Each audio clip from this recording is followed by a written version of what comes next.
How many videos do you think are viewed on YouTube daily? Go on, have a guess. Would you say 100 million? A billion? Well, Scott Adamson here with the digital strategy of Power to Change, coming to you from sunny Queensland. We've just concluded the annual Carnival of Flowers here in Toowoomba. Our digital team is sold out in our goal of making disciples of Jesus Christ through digital strategies. This is the studio I'm in here now. Thanks so much for your prayers and support for us. Well, video has become the preeminent way that young people want to receive content, much more so than text. YouTube is the new Google. Over 122 million people every day visit YouTube. And let me tell you the answer to that question I posed at the beginning. People watch 5 billion videos daily on that platform. 5 billion. So we've been making a series of videos addressing the top 5 questions that people Google regarding Christianity in Australia. One of them is this: why is there evil in the world? Well, here's a brief 1-minute answer to that question featuring Alana, one of our Brisbane missionaries on campus. People often ask the question, if there is a God, why is there evil in the world? This is a huge question, even for followers of Jesus. At first glance, it seems that if there is a God, why would he allow evil? Why would he allow suffering? If evil and suffering exist, God must not exist.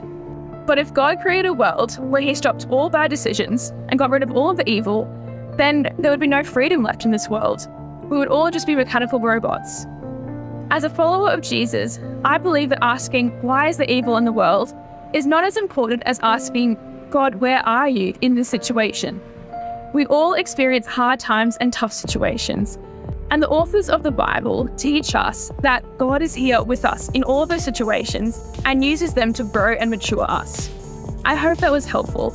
And if you have any more questions about how to have faith, the great place to go to is the4.au.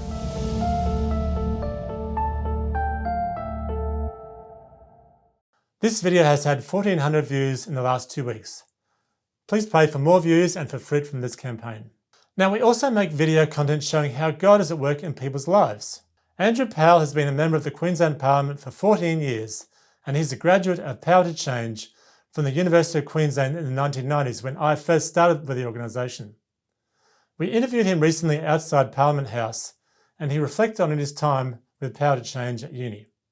Power to Change was really influential for me at a really pivotal point in my growth as a Christian and as an adult. When you're 18, yep, I had a faith for most of my life, brought up in a Christian family for which I'm very blessed, but at that pivotal time of being 18 and out in university, I guess a lot of people can go one of two directions, and Power to Change really cemented for me my faith and that at the core of who I am.